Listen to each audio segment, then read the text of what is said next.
Right. So already in our previous video, we have discussed the 7-state process transition diagram, right? So today I'm going to discuss the scheduling, right? Scheduling. So students who are watching this scheduling discussion without watching the 7-state process transition diagram, first and foremost, I say you first you watch that, then you watch this scheduling, right?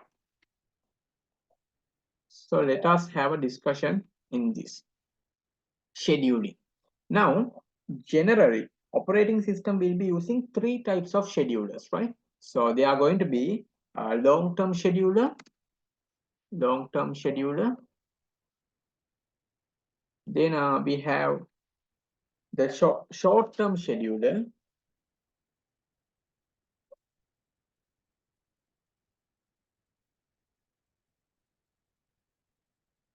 Then we have short-term scheduler.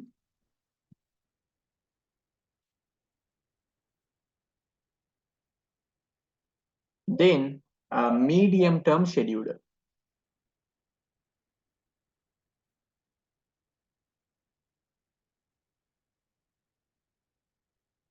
Right. Now, uh, now we know in the new state, right? So new state is in the secondary storage. So now there is a problem from the processes in the new state. Which process first need to go to the ready state? So there must be something to determine that, right?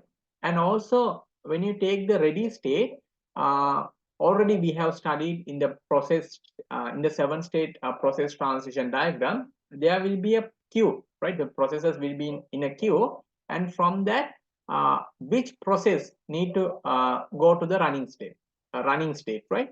um, Whether it is based on first come first serve basis or whether it is based on priority basis. So there must be some sort of a thing to determine that, right? So we call that scheduling. Then when it comes to block state, now block state is in the main memory, and block suspend it is in the um, secondary memory. Now from the block state, there will be many processes in the block state. The processes which are waiting for IO requirement. Which process should go to the block suspend state?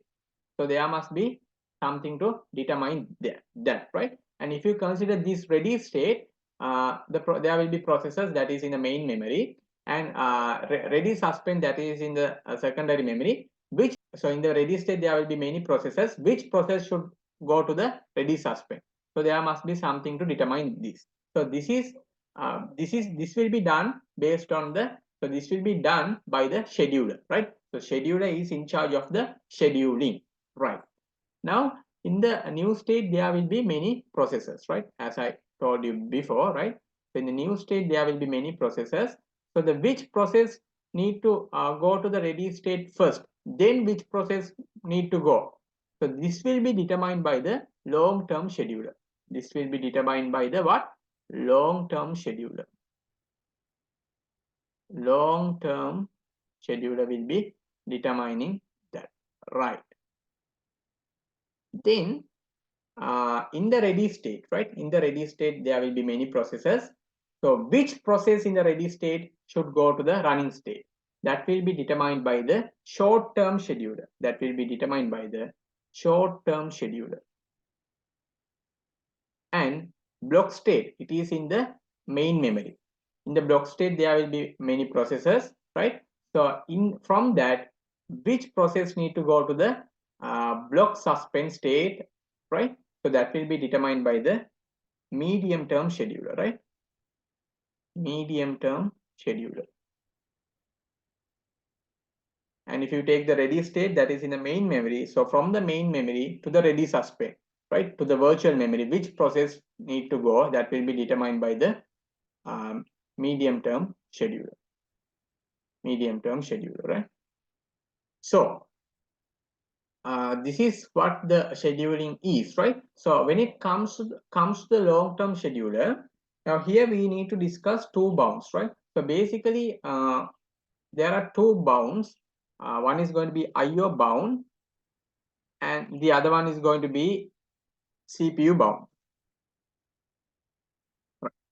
IO bound means if the main reason for a process to get completed is to wait for input output requirement, that is IO bound.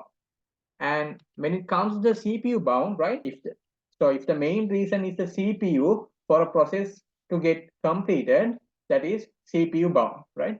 Our long-term scheduler can't only send processes with IO bound to the ready state, right? The reason I will say now.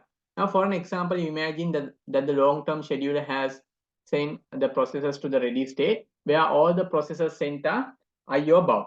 Then what will happen?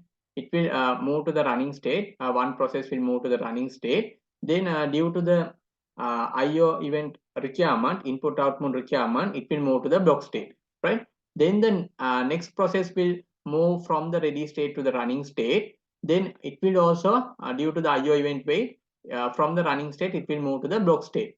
So now the process is getting rotated from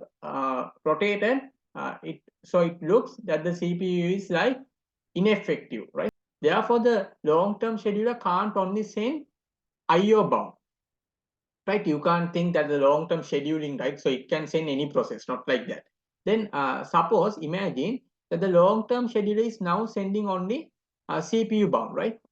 It's sending processors, right? So now in the ready state, all the processors are CPU bound processors. Then what will happen? From the ready state, the running state, the process will move. But we'll imagine that the process is taking more time than the required allocated time. Then from the running state, it will move to the ready state. Then the next process will come. Then again, due to the timeout, it will go to the ready state. Now here also there is a problem. Therefore, our long-term scheduler should have a mix, right? So when the long-term scheduler is involving in the scheduling, it should have a mix of CPU bound and IO bound, right? So it must do the scheduling with the combination of IO bound and CPU bound.